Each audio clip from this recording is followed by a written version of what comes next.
வணக்கம். தாவேக்காவை ஏன் இவ்வளவு காட்டமா விமர்சனம் பண்றீங்க? தாவேக்கா இன்னும் அதிகாரத்துல அமரல. அதிகாரத்துல இல்லாத கட்சியை இவ்வளவு பேச தேவை இருக்கா? ஏன் விஜய் மேல இவ்வளவு வன்மம் அப்படிங்கிற கேள்விகள் திரும்ப திரும்ப வைக்கப்படுது. அந்த கேள்வி கணைகளுக்கான பதிலா இந்த காணொளி இருக்கும் அப்படின்னு நினைக்கிறேன்.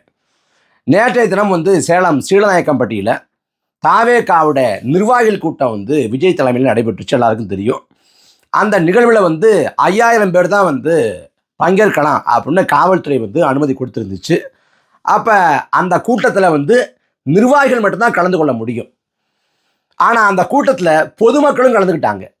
ஏன்னா தொடக்கத்தில் நிர்வாகிகள் மட்டும்தான் அனுமதிக்கப்படுவாங்க அப்படின்னு சொல்லப்பட்டப்ப அந்த QR கோடு போட்டு எல்லாரையும் உள்ளே அனுமதிச்சப்ப போதுமான அளவு கூட்டம் நிரம்பலை.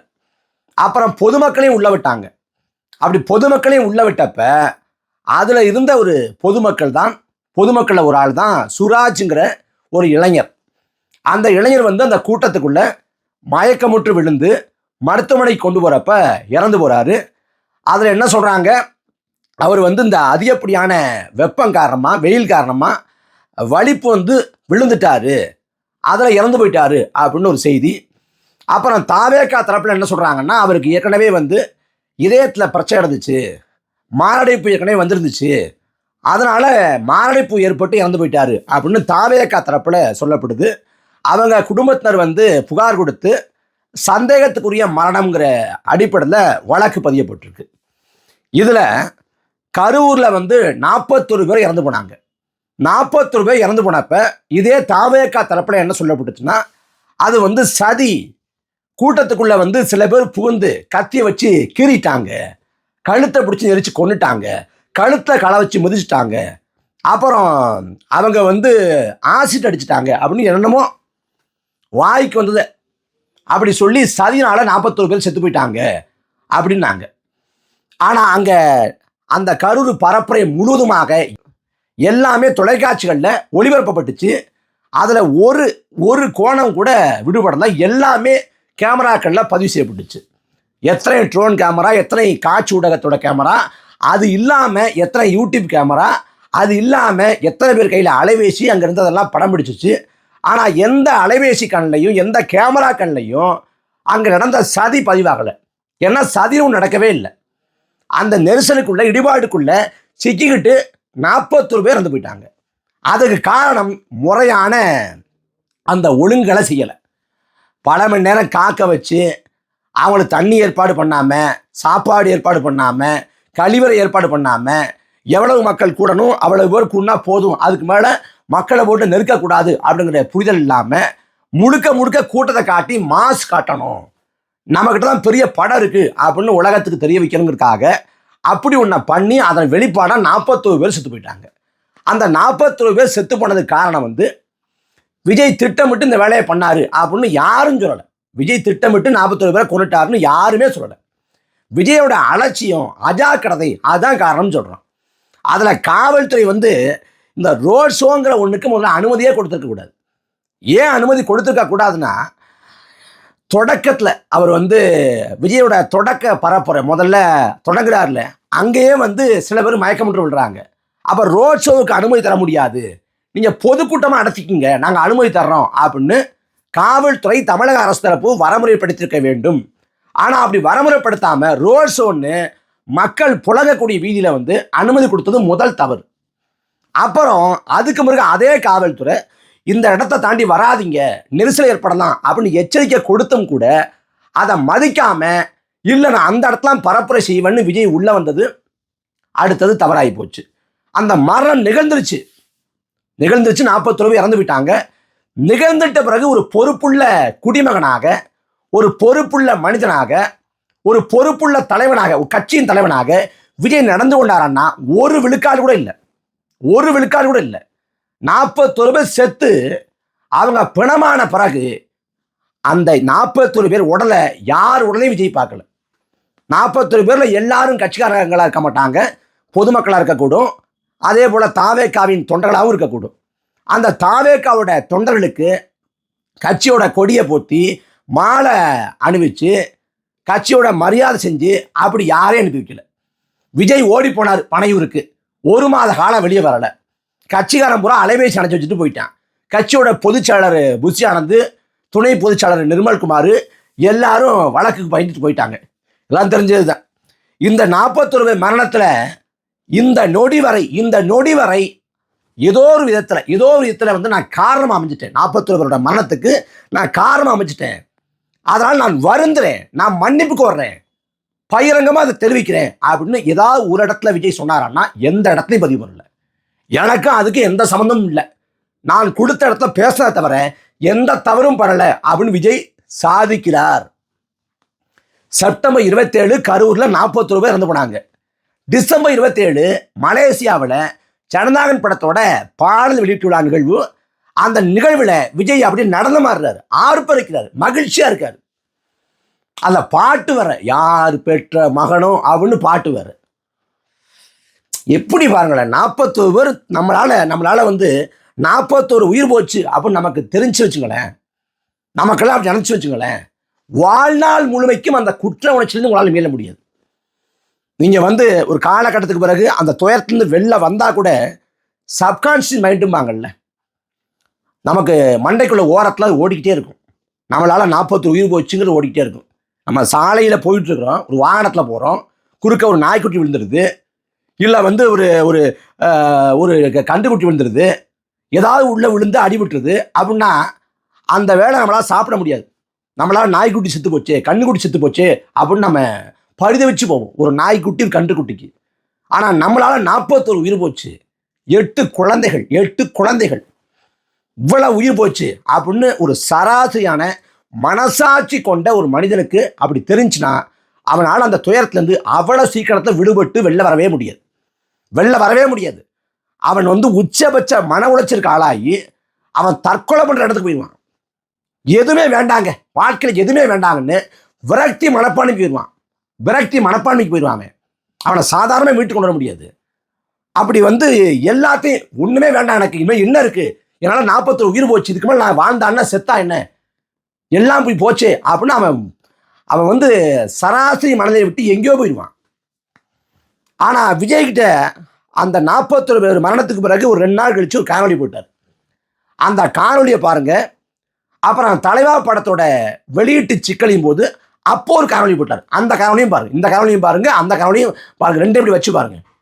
அந்த 2 காணொலியை பார்க்குறப்ப தலைவா படத்தப்ப அப்படி கையை கட்டிட்டு பேசுவார்ல, அந்த முகத்தில் தென்படுற சோகம், கவலை இருக்கும். அதில் துளி கூட கரூர் மரணத்தின் போது வெளியிட்ட காணொலியில் இல்லை, துளி கூட இல்லை. ஏன்னா அதை ரொம்ப சர்வசாதாரணமாக கடந்து போயிட்டார். அதை பற்றி அவருக்கு பெருசாக அலட்டிக்கவே இல்லை. இப்போ எல்லாம் சுத்தமாக அந்த கரூர் மரணத்தை பற்றி கடந்து ரொம்ப தூரம் வந்துட்டார். அதுக்கு பிறகு எந்த இடத்துலையும் பதிவு இல்லை. கட்சியோட 2ஆம் ஆண்டு நிறைவு நிகழ்ச்சியாக அது நடக்குது. அதில் வந்து 41 பேரோட படத்துக்கு வந்து ஒரு மலர் வணக்கம், அவளை நினைவு கூறுறேன் அப்படின்னு எதுவுமே பேசலையே. இப்போ சதி நடந்துச்சு அப்படின்னு விஜய் நம்புறாருன்னா அதை திரும்ப பதிவு பண்ணணும்ல, பேசணும்ல, அதையும் பேசலையே. அப்போ என்னன்னா முழுக்க அந்த மரணத்தை ஓட்டி விடுறது. அது சரி, உயிர்களை இழந்த அந்த குடும்பத்தாரே வந்து அவரை பக்கத்துலேருந்து பார்க்குறதே பெரிய விஷயம். அதுக்காக என் புள்ள செத்தா பரவாயில்லை, என் புள்ள போனாலும் போயிட்டு போகிறேன், அவரை பார்த்ததே பெரிய விஷயம். தன் மகன் வந்து போரில் புறமுதுகிட்டு செத்து போனான்னா அவன் வந்து பாலுண்ட மார்பை அறுத்தறிவேன், அவன் நெஞ்சில் காயம்பட்டு செத்து போனான்னா நான் பெருமகிழ்ச்சி கொள்வேன் அப்படின்னு புறநானூற்று தாய் சொன்னான்னு படிக்கணும். அந்த புறநானூற்று தாய் பிறந்த தமிழ்நாட்டில் தான் கரூரில் இருக்கக்கூடிய தாய்மார்களும் இது போன்ற தாய்மார்களும் உழவுறாங்கிறது எவ்வளவு பெரிய கொடுமை. அந்த 41 மரணம் கடைசியில் எல்லாருக்கும் தெரியும். அவங்கள ரெசார்ட்டுக்கு, மாமல்லபுரம் ரெசார்ட்டுக்கு கூப்பிட்டு வச்சு அங்கே காலில் விழுந்து அழுதாருன்னு சொல்கிறாங்க. நமக்கு அது உறுதிப்பாடான செய்தி வரலை. அந்த கரூரில் 41 பேர் முதல் விக்கிரவாண்டி மாநாட்டில் ஒரு 3 பேர் 4 பேர் விபத்தில் இறந்து போனாங்க. பதாக வைக்கிறப்ப ஒருத்தர் இறந்து போனார். அப்படின்னு ஒரு 3-4 மரணம். மதுரை மாநாட்டின் போது சில மரணங்கள், அப்புறம் 1-2 மரணங்கள். ஒட்டு மொத்தமாக மதிப்பிட்டு பார்த்தா 50 மரணங்களை தாண்டுது. இதில் கரூர் மரணங்களை தவிர்த்துட்டு மற்ற மரணங்களுக்கு அவர் பொறுப்பு கிடையாதுன்னா அவரால் நிகழலை, அதனால் நேரடி பொறுப்பு கிடையாது. ஆனால் கரூர் மரணத்துக்கு நேரடி பொறுப்பு, தார்மீக பொறுப்பு. இந்த 50 பேர் இறந்து போயிட்டாங்கல்ல, 50 பேர்ல யாராவது ஒருத்தர் வீட்டுக்கு விஜய் போனாரா? யாராவது ஒருத்தர் வீட்டுக்கு போனாரா? யாராவது ஒருத்தர் சடலத்தை வந்து விஜய் பார்த்தாரா? ஒன்றும் இல்லை. அந்த 41 மரணத்துக்கு வந்து ஒரு கதை சொல்லி உண்மையை பேசுனதுக்காக அண்ணன் சாட்டை துரைமுருகன் என் மீதெல்லாம் திமுக சாயத்தை பூசினாங்க. திமுக கிட்ட காசு வாங்கிட்டு பேசுறாங்கன்னு. நாங்கள் அன்னைக்கு பேசினப்ப பொய் சொல்றாங்க, திமுக கிட்ட காசு வாங்கிட்டு பேசுறாங்க அப்படின்னாங்க. இன்னைக்கு எடப்பாடி பழனிசாமி அதே பேசுது, அதிமுக அதே பேசுது. இன்னைக்கு காலம் கடந்து பேசுது. அதான் கூத்து. இப்போ சமகாலத்துக்கு வருவோம்.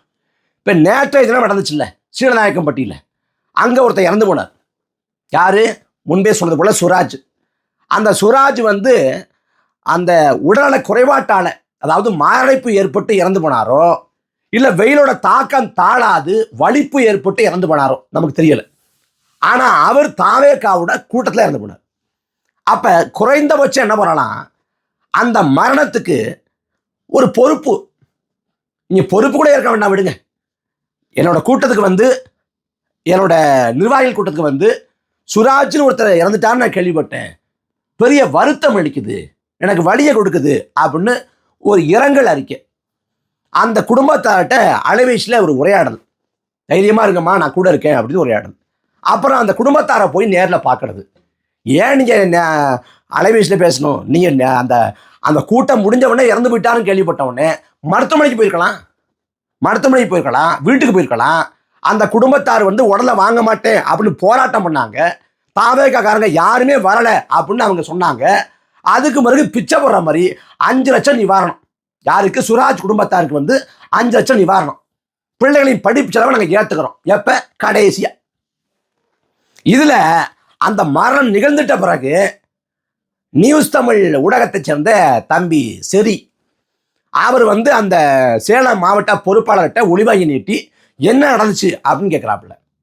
அதுக்கு எப்படா நீ கேட்கலாம்னு அந்த தம்பியை அடிக்க பாஞ்சு, இந்த தாவேக்காவை சேர்ந்த பொறுக்கிகள் அடிக்க பாஞ்சு அந்த நியூஸ் தமிழ் ஊடகத்தின் மேலே ஏறி அடாவடித்தனம் பண்ணி, டேய் அதிகாரத்தோட நிழலை கூட சொல்லலாம் நீங்க, அதுக்குள்ள எப்படா இவ்வளவு திமிரு, இவ்வளவு ஆணவம், இவ்வளவு அகம்பாவம் வருது? அந்த கட்சியை பொறுத்த வரைக்குங்க, நேற்றைய தினம் வந்து புதிய தமிழர் வட்டமேசி விவாதம் நான் பங்கேற்றேன். அதில் அங்கே உட்காந்து வட்டமேசி விவாதத்தில் உட்காந்து அந்த கூட்டத்தை பார்க்குறப்ப திமுக, அதிமுக, பாஜக இப்படி எல்லா கட்சியும் இருக்குது, நாம் தமிழர் எல்லா கட்சியும் இருக்குது, கம்யூனிஸ்ட் கட்சி அவங்களும் இருந்தாங்க. ஆனால் தாவேகா மட்டும் தனியாக தெரியுது. ஏன் தெரியுதுன்னா, அவன் மட்டும் குரங்கு சட்டை பண்ணுறேன். ஒரு படத்துக்கு முதல் காட்சி பார்க்க போனால் எப்படி அப்படியே ஆறு பறிப்பாங்களோ, தலைக்கு மேலே சுற்றுவாங்களோ, எழுந்து குதிப்பாங்களோ, அதே மாதிரி பண்ணுறாங்க. ஒருத்தனுக்கும் அரசியல் பூர்வமாக எந்த இதுவும் இல்லை. படத்தில் காட்சியை எப்படி பார்த்து எப்படி கத்துவானோ அதே போல போய் அந்த வட்டமே சிவாத்தை நெறியாளரே ஒழுங்குபடுத்துகிற அளவுக்கு, நெறியாளரே தாவேக்காவை மையப்படுத்தி திரும்ப திரும்ப சொல்கிற அளவுக்கு தான் அவனோட செயல்பாடு இருந்துச்சு. முழுக்க ஒழுங்கீனமான கும்பல், கேடுகட்ட கும்பல். அந்த கட்சி தலைவன் சுராஜ் இறந்து போனதுக்கு இப்போ ஒரு நாளை கடந்துச்சுங்க. அந்த சுராஜோட உடம்பை பார்க்க போகலை, குடும்பத்தாருக்கு ஆறுதல் சொல்ல போகலை. அன்னைக்கு கரூரை விட்டு ஓடுகாலி மாதிரி விஜய் ஓடி போனார். கேட்டால் என்ன சொன்னாங்க? காவல்துறை போக சொல்லிடுச்சுன்னாங்க. இப்போ சுராஜ் இறந்து போனாரே, சுராஜை பார்க்க போயிருக்கலாமே, ஏன் பார்க்க போகலை? இப்பயும் காவல்துறை ஓடுகாலி மாதிரி ஓடி போன்னு சொல்லிச்சா? இப்போ ஏன் ஓடி போனார் விஜய்? ஏன் பார்க்க போகலை? சரி, பார்க்க போகலைங்க. சுராஜோட மரணத்துக்கு வருந்துறன்னு ஒரு இரங்கல் அறிக்கை விட முடியாதா? இரங்கல் அறிக்கை ஒரு 4 வரியில, நான் வருந்துறேன், இந்த மரணம் வலியை தருதுன்னு ஒரு அறிக்கை விட முடியாதா? தாவேக்கா இல்லாத மற்ற கட்சிக்காரங்க அறிக்கை விட்டாங்க. ஏன் தாவேக்கா அறிக்கை விடலை? ஏன் விடலை? என்ன எகத்தாலும்? ஏன்னா நாம் ஒரு அறிக்கை விட்டோம்னா மறுபடியும் பேசு பொருளாகும், ஊடகங்கள் வந்து கவனம் எடுக்கும், ஊடகங்கள் விவாதமாக்கும். அது தேவையில்லாத பிரச்சனை. அப்போ செத்து போனாலும் பரவாயில்ல, நம்ம இரங்கல் அறிக்கையை விட தேவையில்லை, கடந்து போயிடுவோம். இந்த மனநிலை இருக்கு பாருங்க, ரொம்ப ஆபத்தான மனநிலை. கவின் வந்து சாதி ஆணவ கொலையில் செத்து போகிறான் தம்பி, அது குறித்து கருத்து இல்லை. அதே போல் வந்து திருப்பரங்குன்றம் மத பதற்றம் மிகுந்த பகுதியாக மாறுது, திட்டமிட்டு பாஜக உருவாக்குது, திமுக வந்து துணை போகுது. அது குறித்து என்ன கருத்து, நிலைப்பாடு இல்லை. ஒன்றிய அரசு பட்ஜெட் போடுது, அது குறித்து உங்கள் பார்வை என்ன? கருத்து இல்லை. ஒரு சிக்கல்ல, ஒரு பிரச்சனையில் எந்த கருத்தும் சொல்லாமல் நம்ம கடந்து போயிடலாம். கட்சிக்காரன் செத்து போனாலும் அதுக்கு இரங்கல் அறிக்கை கூட கொடுக்காம கடந்து போயிடலாங்கிற மனநிலை எவ்வளவு ஆபத்தானது. இந்த மனநிலை எங்கேருந்து வருது? ஏன்னா நம்ம வந்து ஊடக சந்திப்பை நிகழ்த்த தேவையில்லை, ப்ரெஸ் மீட்டு கொடுக்க தேவையில்லை, களத்தில் போய் மக்களை பார்க்க தேவையில்லை, நம்ம கருத்தியெல்லாம் பேச தேவையில்லை, நம்ம தர்க்கங்களை வைக்க தேவையில்லை, நாம் சேவை அரசியல் பண்ண தேவையில்லை, நம்ம தெளிவான நிலைப்பாட்டை கோட்பாட்டை வைக்க தேவையில்லை. நாம் படத்தில் நடிச்சிருக்கோம் 30 ஆண்டு காலமாக படத்தில் நடிச்சிருக்கோம். இவ்வளவு காலமாக நம்ம எங்கே போனோம் எங்கே வந்தோம்னு எவனுக்கும் தெரியாது. இவ்வளவு காலமாக நம்ம நேரில் பார்த்ததில்லை. இப்போ நம்மளை நேரில் பார்க்க கூட்டம் கூடுறான். அவன்லாம் பைத்தியக்காரன். நம்ம முகத்தை காட்டினா ஓட்டு போட்டுருவான். அவனுக்கு கொள்கை அரசியல், கோட்பாட்டு அரசியல், கள அரசியல் எதுவுமே தேவையில்லை. யார் செத்து போனாலும் அதுக்கு இரங்கல் அறிக்கை கூட விட தேவையில்லை. இந்த பைத்தியக்கார மக்க ஓட்டை போட்டுருவாங்கிற மிதப்பு அதானே. தளபதி எங்க அண்ணன் அப்படின்னு பொங்கலாம். இந்த பொங்குற நாளைக்கு செத்து விழுந்தா கூட விஜய் அது குறித்து அறிக்கை விட மாட்டார். அவன் செத்து போனாலும் இந்த இணையத்தில் பொங்குறாங்கல்ல எங்க அண்ணன் எங்க தலைவர்னு, அவன் செத்தாலும் இப்படிதான் விட்டுட்டு ஓடி போவார். ஆனா அங்க என்ன பேசுறது? உங்களுக்கு ஒண்ணுன்னா நான் முதல்ல வந்து நிற்பேன். மயிரை புடுங்குவார் இவரு. எங்க வந்து நின்னாரு? உங்க விஜய் உயிரனா வரனா? எங்க வந்தீங்க? 41 பேர் செத்து போட வந்தீங்களா? வேண்டாங்க. போன வாரம் கட்சிக்காரன் அடிபட்டாங்க. கருத்து கணிப்பு எடுக்க போனாங்க உங்க கட்சிக்காரங்க. போனப்ப திமுக அடிச்சான் அப்படின்னு செய்தி. திமுக அடிச்சான்ட்டு அவங்கெல்லாம் மருத்துவமனையில் படுத்தாங்கல்ல. கருப்பணி வந்து தாக்கப்பட்டான்னு செய்தி வந்துச்சுல்ல. அப்பயாவது கிளம்பி போயிருக்கலாம்ல விஜய். கட்சிக்காரன் செத்து போனாலும் பார்க்க போறதில்ல, கட்சிக்காரன் அடிபட்டாலும் பார்க்க போறதில்ல, கட்சிக்காரன் பிணமானாலும் பார்க்க போறதில்ல. பனையூர்லயே உட்காந்துக்குவார். ஆனா இவருக்கு ஓட்டை போட்டு நொட்டணும். இவர் முதலமைச்சர் காலில் போய் சொகுசா உட்காந்துக்குவார். இதெல்லாம் எங்க இந்த கொடுமை எங்க போய் சொல்லி துளைக்கிறது? விஜய் அண்ணன் தம்பி இது வந்து உளவியல் நோய்ங்க. ஒரு வந்து சமூகத்துல பிரபலமான ஒருத்தரை வந்து சந்தேகம் இருந்தா போய் இணையத்துல தட்டி பாருங்க. சமூகத்துல பிரபலமான ஒருத்தரை அண்ணன் தம்பி அப்படின்னு உறவு முறை அழைச்சிக்கிட்டு அந்த கற்பனை உலகத்துல அவங்களோட பின்னி படைஞ்சு போடலாம். ஒரு உளவியல் சிக்கல் இணையத்துல போட்டிருக்கதை பத்தி தெளிவா. அந்த மாதிரி விஜய் எங்க அண்ணன், அவரை பார்த்தது பெரிய விஷயம். அவருக்காக நான் 3 வயது குழந்தைய விட்டு வந்திருக்கேன். சமூக குப்பைகள், சமூக கசடுகள். நான் எதை பற்றியும் பேச மாட்டேன். கட்சிக்காரன் செத்தாலும் போக மாட்டேன். அவன் செத்தாலும் இரங்கல் அறிக்கை விட மாட்டேன். எனக்கு ஓட்டு போட்டுருவாங்க. நான் என்ன பண்ணாலும் எவ்வளவு மதப்புல, எவ்வளவு திமிர்ல, எவ்வளவு அகம்பாவத்தில் இருந்தாலும் எனக்கு ஓட்டு போட்டுருவாங்கன்னு நினைக்கிறாரு பாருங்க. இந்த மனதில் திமுக அதிமுகவே வராது.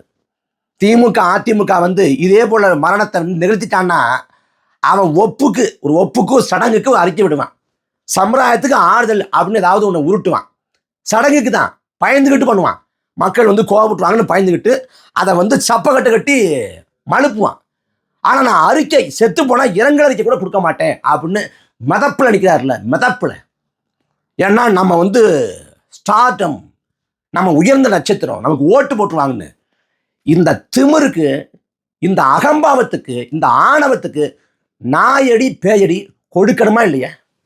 அப்ப திமுகவை அடிப்போம் வெளுப்போம், அதிமுகவை அடிப்போம் வெளுப்போம், அதெல்லாம் எப்படி நடக்கிறதா ஒன்றும் புதுசு இல்லை. ஆனா அவனுக்கு முன்னாடி களத்துல திமுகவை அதிமுகவை வீழ்த்ததுக்கு முன்னாடி இந்த கேடுகட்ட களிசடைத்தனமான, இந்த தற்கொலைத்தனமான, இந்த கீழ்த்தரமான இந்த அரசியலை அப்புறப்படுத்தணும். அதனால நாங்கள் மிக தீவிரமாக முனைப்போடு மக்களை வந்து அரசியல்படுத்துவோம், மக்களுக்கு வந்து விழிப்புணர்வு ஊட்டுவோம். இந்த தற்கொலை கும்பலை ஒட்டுமொத்தமாக அரசியலேருந்து நீக்கமர அடித்து துரத்துறதுக்கு என்ன வேலை இருக்கோ அதை செய்வோம். தொடர்ச்சியாக இந்த களத்தில் தாவேக்காவை கிழிச்சு தொங்க விடுவோம்.